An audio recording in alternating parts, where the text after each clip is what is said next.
Isang magandang araw, mga kasari-sari. Kamusta na po kayo? Kamusta ang inyong mga tindahan? Sana lahat tayo ay sumulong, sana lahat tayo ay patungo sa magandang buhay, mga kasari. At sana yung ating mga negosyo, maliit man yan o malaki, lahat maganda ang itinatakbo, mga kasari. So ngayon, pag-usapan natin, baka may magtatanong sa akin na uunahan ko na kayo. Ate Tin, ano ang sikreto mo sa iyong mga paninda para hindi masira ng mga bait dyan, o di ba? Mga daga dyan na maliliit na mahilig mangkot-kot, mahilig manira, lalo na yung mga noodles na yan, biskwit na yan, maliban sa daga, meron pa. O di ba? Sunod niyan yung langgam, lalo na yung mga noodles, 'di ba? Talaga namang paborito nilang pasukin 'yan kasi napakabango 'yan sa kanilang pangamoy. So ano nga ba ang sikreto ko, mga kasari? So ito ay hindi sponsor. So mga kasari, ito yung aking gamit, Baygon na chalk. Ang itsura niya ay ganito. Parang chalk talaga siya, mga kasari. Pero ito yan siya. So, 2 peraso yan siya na ganito kahahaba. Dalawa yan. Paano ba ito gamitin? So, napakadali lang, mga kasari. Sa totoo lang, wala namang nag-advise sa akin ito. Kundi, sa sobrang inis ko lang talaga kasi yung aking noodles, natakasan ko yung mga bait, yung mga daga na malilit, natakasan ko sila kung paano ko iligpit yung aking mga noodles na hindi nila mabubuksan, hindi nila mangangat-ngatan. Pero sa langgam, hindi ako nakatakas, mga kasari. O di ba? Wala ngang butas na nagawa yung langga, yung bait. Pero nung binenta ko kay customer, ibinalik niya kasi lulutuin niya na lang pagbukas niya, maraming langgam.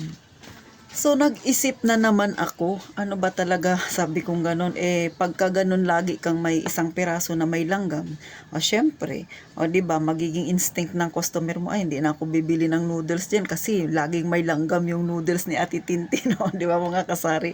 So napaisip ako, ano bang magandang gawin para ma-avoid ko yung ganon, kasi pati ako, apektado rin ako kasi syempre magkano ang isang noodles, di ba?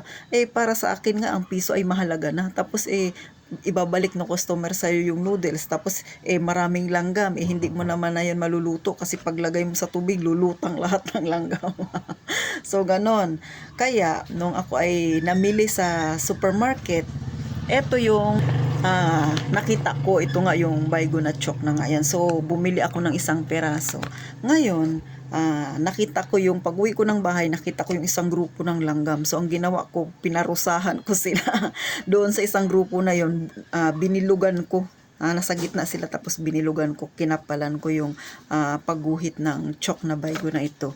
At mga 10 minutes, pagbalik ko, namatay na yung iba. So sabi ko, effective pala ito. So ngayon, ano na ang aking ginawa, ha? Gaya ng naikwento ko sa inyo, yung aking mga noodles, mga pansit kanto na yan, sa umaga dinidisplay ko. Pagkagabi, nilalagay ko sa karton ulit para hindi siya makain ng bait o mabutasan. Ay, 'di ba? Ang kalaban natin ay langgam. So eto naman din ang naging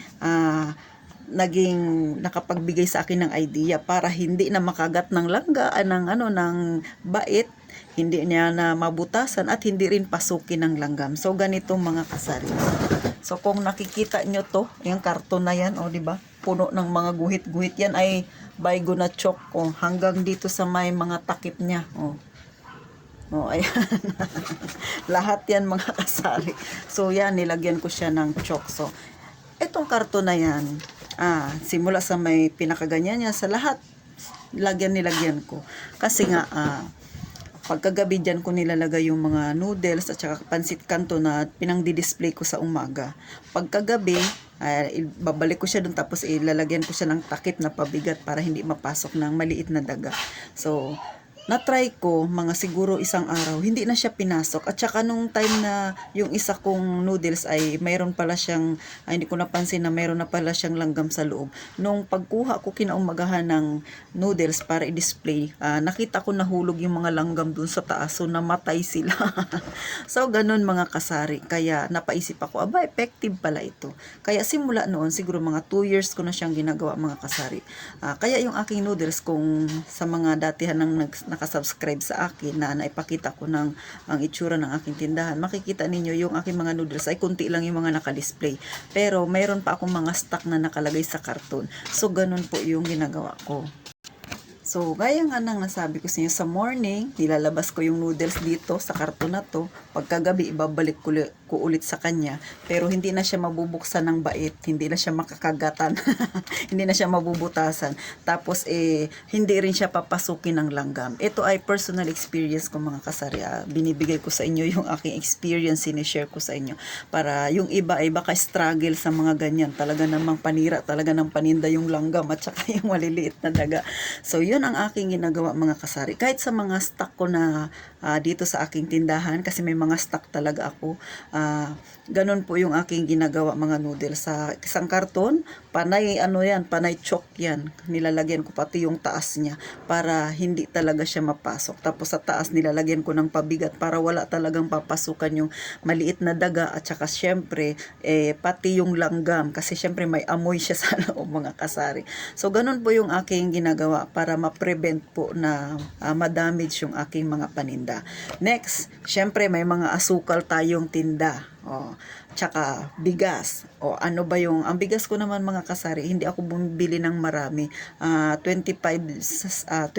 kilos lang ang aking binibenta kasi hindi naman ganun kabenta yung bigas dito sa akin. Pero at least meron po ako kasi may bumibili pa rin po. Gaya nga ng sabi ko sa inyo, kung slow moving yung inyong paninda, huwag kayong tatambak ng marami. Ang damihan ninyo yung mga fast moving. Pero dapat meron pa rin kayo ng paninda na yon kahit na slow moving siya. Kasi meron at meron niya na maghahanap talaga.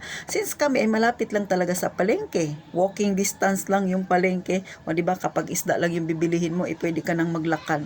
15 minutes kung ikaw ay mabilis maglakad. At saka hindi ka naman mapapagod maglakad kasi ang iyong dadaanan ay highway, marami ka nang makikita, sa unahan ay SM, para ka lang namamasyal mga kasari. So ganun yung lugar dito sa amin sa Puerto Princesa.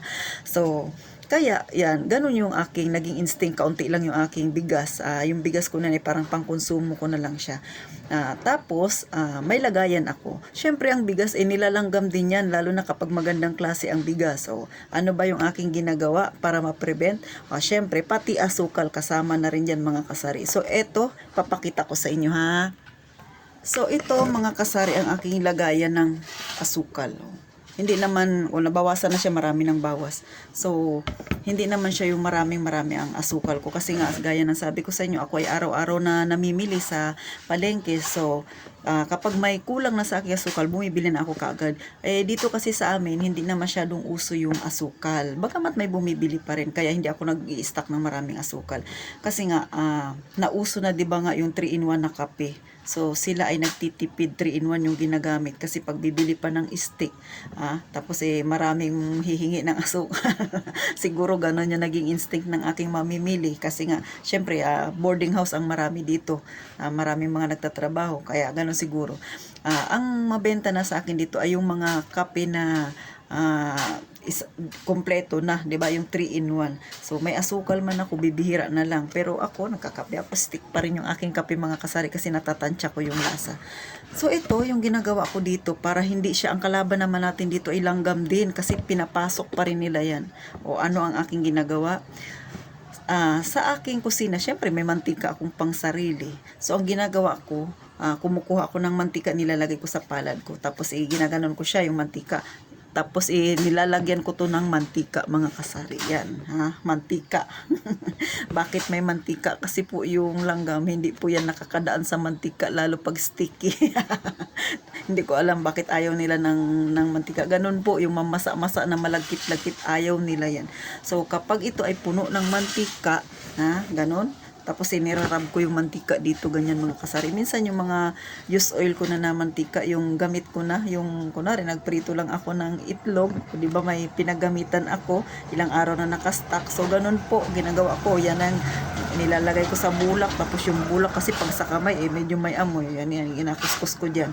Pagka mga ilang araw, wala na rin namang amoy yung, yung mantika. Kahit na pinagprituhan mo yan, kasi siyempre dito mo siya ilalagay. Nawawala yung amoy niya. Pero yung langis ng mantika na nandyan pa yan, so hindi siya natatanggal. So hindi nakakapasok yung langgam dito sa loob. Maging doon sa lagayan ko ng bigas, ganun din po. So halos kalahati nun talaga panay mantika yan. Paloob. Sa labas ko lang naman siya nilalagyan mga kasari. Tapos hindi ko siya dinidikit sa may mismong wall, may pagitan siya na kaunti, mga ganyan ang pagitan niya. Huwag niyong ididikit ng husto dun sa gilid kasi dadaan yan yung yung langgam. Alam niyo namang matalino yung langgam. Siyempre kung saan yung walang mantika, doon yan dadaan. So huwag niyo siyang ididikit masyado doon sa gilid para hindi siya makadaan. Kasi kung dito siya dadaan sa ganito lang, may mantika ito, lahat ito palibot yan, hindi siya makakadaan. So yan ang naging way ko para hindi masira ang aking mga paninda. Syempre mas mautak tayo sa langgam mga kasari, o di ba? Kaya ganun. Sa totoo lang mga kasari, mga simpleng tips lang ito, ay natutunan ko lang din ito sa aking hipag, yung mantika na yan. Sabi niya, te, yung mo maraming langgam, lagyan mo ng mantika. Ay, oo nga pala. So naisip ko, pwede siya sa kusina, mas kailangan ko siya sa aking tindahan. So gano'n na yung naging instinct ko, pati yung lagayan ng bigas ko. Nilagyan ko rin ng mga mantika dito mga kasari. So ganun po. So hindi ko siya nagiging problema. So hanggang ngayon, matagal ko na siyang gamit. Yung mantika na yan ay mga ilang taon na ko nang gamit, kahit sa di ba tayo pag sa kusina yung asukal nilalagyan ng tubig sa gitna, yung maliit na plato, tapos itutungtong doon yung yung lagayan ng asukal, o di ba? Pero hindi na siya uso ngayon kasi nga ay pagkagabi, sa bagay, okay pa din naman siya. Pero sa tindahan ko ay hindi yun pwede. So, mantika yung naisip ko. Pero yung mantika mga kasari, tumatagal siya ng 2 linggo. Kasi ito, halos 2 linggo na to pero dry na siya ulit pero dahil nasanay na nga yung yung siguro yung langgam na ganito nga, pagpupunta siya sa side na yun, may mga mantika, so hindi na siya natutuloy. So ngayon baka ngayon siguro maglalagay na naman ako ng mantika.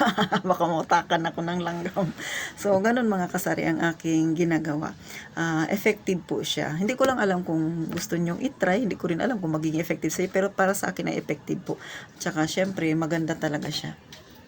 So sabi ko nga sa inyo, habang tumatagal kayo sa pagtitinda, nakakaisip kayo ng mga bagay na para ma-prevent at saka manatiling maayos yung ating mga paninda mga kasari. Kasi kapag pinabayaan mo yung ganyan, panay langgam mo, di ba, lugi ka na. Lalo na yung asukal, ang mahal-mahal na ng kilo dito sa amin. So ganun mga kasari. So baka kapag isip ka ng mga bagay na maaaring makatulong sa'yo para maiwasan din yung masira yung ating paninda. So thank you po. Sana napangiti ko na naman kayo. Pasensya na, si Ate Tintin talaga ay palangiti, palatawa. Mga kasari. Chill lang talaga ako. So sana po kahit papano nakakuha kayo ng kaunting idea, impormasyon sa mga style ko mga kasari, at sa mga wala pang tindahan dyan, makakatulong talaga ito sa inyo para hindi kayo magkaroon ng paninda na ibabalik ni customer, lalo na yung noodles na yan. Yan yung naging problema ko sa totoo lang mga kasari. Mga 1 taon ko rin yung ininda yung ganyang problema, hindi ko na alam kung anong aking gagawin, pero nang ni-discover ko siya, so kaya sinishare ko sa inyo para syempre matulungan din kayo kung yan din yung inyong pinoproblema. So thank you po ng marami. Please, huwag kalimutan mga kasari, paki-like at saka syempre, subscribe na din po para marami pa tayong tips na mapag-uusapan. At syempre, kung meron pa kayong ibang gustong pag-usapan, i-comment nyo lang dyan sa baba. At kung meron kayong ma-share na mga experience nyo rin mga kasari, pwede nyo rin pong ilagay dyan sa baba. Pag-usapan natin sa mga susunod ko na vlog. At thank you po sa mga palagi pong nakasubaybay at sumusuporta sa akin ha. Ito na naman ang inyong pambansang tindera, si Ate Tintin ninyo. Sana may natutunan kayo. Mag-iingat kayong palagi mga kasari.